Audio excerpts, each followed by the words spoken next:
मरहबा collection, fashion की दुनिया का भरोसेमंद नाम। ऊंची से ऊंची कंपनियों के कपड़े जैसे रेमंड, अरविंद, सोक्टास, कैडनी, सम्मान, नसीमा, लुथाई, सियाराम, ओसीएम और लेलन जैसे ऊंची कंपनियों के कपड़े मिलने का बाएतमाद मरकज। हमारा पता याद रखिए, Jamhoor high school main road, Malda Chowk, जैतून हजीन मस्जिद के पास, मालेगांव। बहरहाल आज का पत्रकार परिषद बुलाने का जो मकसद है, उद्देश्य है, मालेगांव महानगर पालिका। आज मैंने यूट्यूब चैनल पर, अखबार में न्यूज़ पढ़ा कि कल दयाने में किसी राजकीय पक्ष की सभा थी और हमारे ताल्लुके के, हमारे ज़िले के नेता ने ये घोषणा की है कि 15 दिन या 1 महीने में अंडरग्राउंड ड्रेनेज भुयारी गटर का काम की शुरुआत हो जाएगी, वर्क ऑर्डर हो जाएगा। बड़ी अच्छी बात है, हम स्वागत करते, काम जल्दी शुरू होना चाहिए। लेकिन सबसे बड़ा जो सवाल है मालेगांव महानगर पालिका के आयुक्त और प्रशासक से मेरा है कि 499 करोड़ रुपया यानी 500 करोड़ रुपये का अंडरग्राउंड ड्रेनेज का टेंडर कॉल हुआ। पहला टेंडर कॉल हुआ, 2 मत्तेदार आए, 2 ठेकेदारों ने टेंडर सबमिट किया, रीटेंडर हो गया। दोबारा टेंडर कॉल हुआ और 4 ठेकेदारों ने, 4 मत्तेदारों ने टेंडर भरा। उसकी जो लास्ट डेट थी टेंडर सबमिशन की, वो 14 अगस्त दोपहर 3 बजे तक थी। आज 18 सितंबर है, यानी 1 महीने से ज़्यादा हो गया टेंडर आने, लेकिन आज तक टेंडर ओपन नहीं किया गया, टेंडर खोला नहीं गया। क्या वजह है, ये बड़ा सवाल है। अगस्त की डेट दी है, 14 अगस्त को लास्ट सबमिशन डेट थी। आज 18 सितंबर होने के बाद भी, 1 महीने से ज़्यादा होने के बाद भी टेंडर ओपन नहीं किया गया। इसका कारण क्या है, ये बहुत बड़ा सवाल है। 14 अगस्त को टेंडर सबमिशन होता है। 22 अगस्त को एमजीपी नासिक, जो पीएमसी है इस प्रोजेक्ट की, वो मालेगांव महानगर पालिका को पत्र लिखते हैं कि हमको ये काम नहीं करना है। 22 अगस्त को पत्र लिखते हैं कि हमको ये प्रोजेक्ट से अलग होना है, हमको काम नहीं करना है। पीएमसी जो एस्टीमेट एमजीपी ने बनाया, भुयारी गटर का एस्टीमेट एमजीपी ने बनाया, डिज़ाइन एमजीपी ने तैयार की, टेंडर नोटिस एमजीपी ने तैयार की, और टेंडर सबमिशन से पहले एक मीटिंग होती है ठेकेदारों की, जो अधिकारी लेकर उनकी समस्या जानने की कोशिश करते हैं, जिसको प्रीबिड बोला जाता। उसमें एमजीपी के अधिकारी शामिल होते हैं, उनके मिनट्स के ऊपर, प्रोसीडिंग के ऊपर दस्तखत होती है। लेकिन फिर क्या वजह है कि 22 तारीख को टेंडर होने के बाद एमजीपी ये इनकार कर देती है कि हमको काम नहीं करना है मालेगांव महानगर पालिका का अंडरग्राउंड ड्रेनेज का। ये बहुत बड़ा सवाल है। इससे पहले भी मैंने पत्रकार परिषद लिया और मैंने उस वक्त भी ये शंका जाहिर की थी कि ये टेंडर को मैनेज करने के लिए बहुत बड़ा करोड़ों का भ्रष्टाचार होने वाला है। लेकिन हुआ ये कि प्लानिंग बराबर चल रही थी। 3 टेंडर, मैनेज टेंडर आ जाए, इसकी पूरी प्लानिंग हुई। लेकिन लास्ट में किसी बंदे ने, किसी कॉन्ट्रैक्टर ने टेंडर, चौथा टेंडर आ गया, तो प्लानिंग फेल हो गई, नजर आ रही है फेल होते। मुझे शंका है कि एमजीपी को राजकीय दबाव से शायद यह बोला जा रहा होगा कि चौथा टेंडर को डिस्क्वालीफाई कर दो, रिजेक्ट कर दो। शायद इसके लिए एमजीपी ने मना किया होगा, ऐसा मुझे शंका है।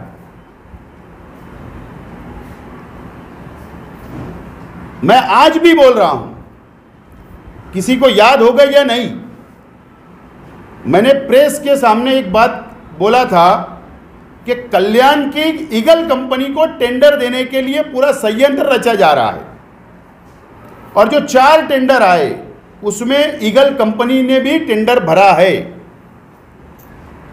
मुझे पता नहीं उस पैकेट में क्या है, कौन सी अमाउंट है, लेकिन शंका है। और अगर ये 4 टेंडर खुलेंगे तो हमको लगेगा कि स्पर्धा हुई, कंपटीशन हुआ। अगर 3 टेंडर ओपन किए गए और एक को बाहर कर दिया गया तो ऐसा समझा जाएगा कि भ्रष्टाचार करने के लिए एक को बाहर किया गया, ऐसा मेरा मत है, ऐसा मेरा मानना है। इससे पहले भी मैंने कहा था कि 100 करोड़ रुपए का भ्रष्टाचार करने का इस टेंडर के अंदर संयंत्र रचा जा चुका है। 100 करोड़ रुपए का टेंडर अगर 30% आबो आया होगा तो 150 करोड़ का भ्रष्टाचार होगा अगर कमिश्नर ने दिया तो। अगर उसमें नेगोशिएशन किया गया और अगर 20% आबो दिया गया तो 100 करोड़ रुपया आबो जाएगा टेंडर, 100 करोड़ का भ्रष्टाचार होगा। और अगर 10% आबो दिया गया तो 50 करोड़ रुपए का भ्रष्टाचार होगा। यानी गवर्नमेंट जब एक टाइम ऑफसेट प्राइस यानी प्रशासकीय मान्यता दे देती है और आबो जो पैसा दिया, आबो जो टेंडर दिया जाता है उसका मालेगांव महानगर पालिका को अपने फंड से, जर्नल फंड से पैसा अदा करना पड़ता है। मैं सिर्फ आज इसलिए पत्रकार परिषद लिया हूं कि मालेगांव मध्य की आवाम और मालेगांव बाह्य की आवाम, हिंदू मुसलमान भाई, यहां के वोटर, यहां के नागरिक सिर्फ नजर रखे इस टेंडर पर। अगर आबो टेंडर दिया जाएगा तो करोड़ों रुपया हिंदू मुसलमान इस शहर के टैक्स पेयर शहरी के ऊपर मजीद टैक्स बढ़ेगा और करोड़ों रुपए का भ्रष्टाचार होगा। इसलिए शहर की आवाम इस टेंडर के ऊपर और पत्रकार आप लोग भी नजर रखें। इसके लिए आज की पत्रकार परिषद मैंने लिया। नंबर 1, इससे पहले भी कमिश्नर साहब ने, जो मैं सिरे से ये मानता हूं ये शहर के लिए घातक आदमी है, नुकसानदेह आदमी है, ये शहर को, कारपोरेशन को बर्बाद करने आया है। इसके 2 सबूत सिर्फ मैं आपके सामने रखूंगा। मौसम नदी के अंदर जो साइड से जो धक्का बनाया जा रहा है, वॉल कंपाउंड तैयार किया जा रहा है, 13 करोड़ रुपए का टेंडर था, 13 करोड़ रुपए का। आबो कितना देना चाहिए? आबो कितना? 1%, 2%, 5%, 10%? ये मेरे पास सबूत है। 24% आबो टेंडर दिया गया, 24% आबो, यानी 3.5 करोड़ रुपया ज़्यादा ये BR भदाने धुलिया की एजेंसी को दिया गया।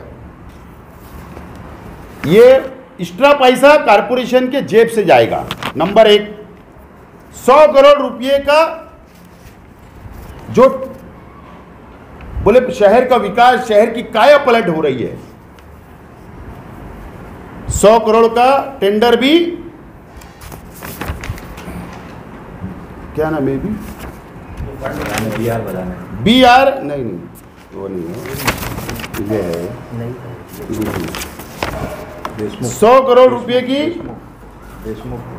SB देशमुख कंपनी जो धुलिया की है, उसको 100 करोड़ का टेंडर दिया गया।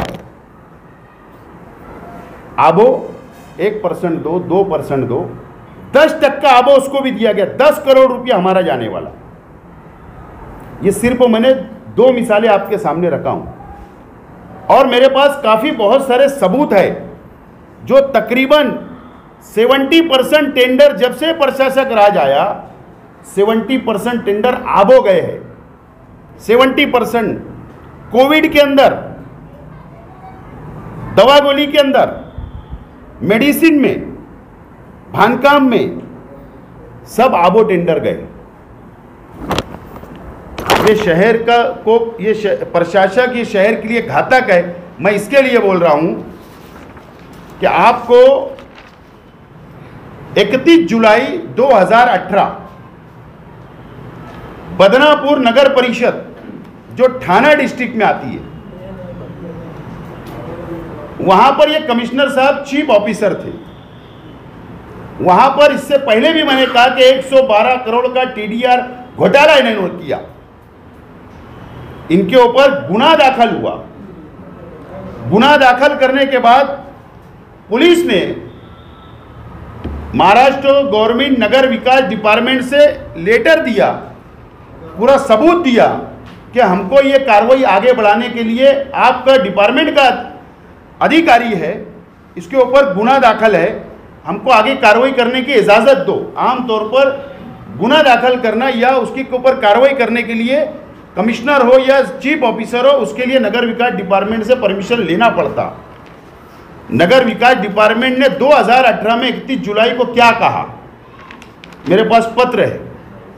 उन्होंने कहा कि आपने जो सबूत दिया इसके अंदर ये आदमी मुजरिम है, भ्रष्टाचार नजर आ रहा है और इसके लिए इसके ऊपर कार्रवाई करना चाहिए। ऐसे घान कचरा ये शहर के अंदर ऐसा कमिश्नर को क्यों लाया गया, ये आज समझ में आ रहा है कि ये शहर को बर्बाद करने, भ्रष्टाचार करने, लूट मार करने के लिए ये कमिश्नर को यहां लाया गया है। और इसके लिए मैं शासन से विनती करता हूं, अपील करता हूं कि ये कमिश्नर को वापस बुलाए। 500 करोड़ रुपए के अंदर भ्रष्टाचार होगा, ये कमिश्नर पे, प्रशासक पे हमको विश्वास नहीं। ऐसे अधिकारी अगर बैठेगा तो भ्रष्टाचार करेगा, चाहे वो 24% आबो दे रहा है तो भ्रष्टाचार करेगा, 10% आबो दे रहा है तो भ्रष्टाचार करेगा, विश्वास नहीं। और इसे तमाम ही सबूत लेकर मैं खुद कल मुंबई जा रहा हूं और मैं एंटी करप्शन ब्यूरो, जो महाराष्ट्र एंटी करप्शन ब्यूरो के चीफ है, हेड ऑफिस जाकर मैं तकरार दाखिल करूंगा कमिश्नर के खिलाफ, प्रशासक के खिलाफ। एडी की ऑफिस में जाऊंगा, वहां पर सबूत दूंगा, दाखिल करूंगा पेपर। महाराष्ट्र गवर्नमेंट नगर विकास डिपार्टमेंट के अंदर पेपर दाखिल करूंगा और कमिश्नर को और विभागीय आयुक्त को भी एक कॉपी में दूंगा और मालेगांव शहर की पुलिस को कि यह शख्स की मुकम्मल इंक्वायरी होना और जितना भ्रष्टाचार किया उसके ऊपर एफआईआर होना चाहिए और इनके ऊपर केस दाखिल होना चाहिए, क्योंकि इसके पीछे भी, वो शख्स ने पीछे भी गुनाह किया है, भ्रष्टाचार किया है। अगर ये शख्स इतना भ्रष्टाचार कर रहा तो हमको शंका है कि बड़े सरकारी ओहदों के ऊपर बैठे हुए राजनेताओं का आशीर्वाद है, उसके बगैर ये पॉसिबल नहीं। स्पष्ट मेरा मत है और इसके लिए मालेगांव शहर मध्य और बाह्य की आवाम ने, तमाम हिंदू, मुस्लिम, सिख, ईसाई सब लोगों ने मिलकर नज़र रखना चाहिए कि ये बुहारी गटर का टेंडर के अंदर कितना बड़ा भ्रष्टाचार होने जा रहा है। मैं मिसाल देकर बोलना चाहता हूं कि पवारवाड़ी का टेंडर, 5 टेंडर आए, एक डिस्क्वालीफाई हो गया, हमने धरना देना पड़ा, आज भी वो टेंडर नहीं ओपन हुआ। आज भी ठेकेदारों को बोला जा रहा है वापस ले टेंडर। अगर वो टेंडर भी आप हो गया है तो इसका मतलब उसमें भी भ्रष्टाचार होगा, ये सामने आने वाली बात है। जहां 4 टेंडर आ रहे वहां पर ठेकेदार को दम वापस ले, वहाँ भ्रष्टाचार है। जहाँ कंपटीशन हो जा रहा है वहाँ पर दम दिया जा रहा है। जहाँ 3 टेंडर आ रहे ओपन कर दिया जा रहा है टेंडर। ये शहर को बर्बाद किया जा रहा है। और मैं जिम्मेदारी से बोल रहा हूँ, जिम्मेदार व्यक्ति होने के नाते मुझे तजुर्बा है 10 साल का कॉरपोरेशन में। मैं नगर सेवक रहा, महापौर रहा, आमदार रहा। मुझे पूरा तजुर्बा है कि अकाउंट डिपार्टमेंट पूरा खाली हो चुका। 500 से 600 करोड़ रुपए का कर्जदार कॉरपोरेशन हो गई। और नहीं तो मेरा चैलेंज है कि कॉरपोरेशन के अधिकारियों ने हमारे साथ मीडिया के सामने हमने बैठकर बहस कर लेना। हम साबित करेंगे कि इतने कर्जदार कॉरपोरेशन होते जा रही है, लेकिन ये अधिकारी सिर्फ भ्रष्टाचार करेंगे और बैग उठाकर ये चलते बनेंगे। और भुगतना ये शहर की आवाम को पड़ेगा। जो टैक्स हमारे ऊपर बढ़ेगा ये हमको भुगतना पड़ेगा। हमारी जेब पर ये भार आने वाला है, बोझ आने वाला है। तो मैं सरकार से विनती करता हूँ कि ये कमिश्नर को बुलाया जाए और अच्छे ऑफिसर आईएएस को बुलाओ। उसकी निगरानी के अंदर साफ सुथरा टेंडर ओपन होना, यहाँ पे पद्धत बंद होना चाहिए। आबो टेंडर की पद्धत बंद होना चाहिए। इसके लिए आज की ये पत्रकार परिषद मैंने लिया हूँ। अगर आपको कोई सवाल है तो आप पूछ सकते हो।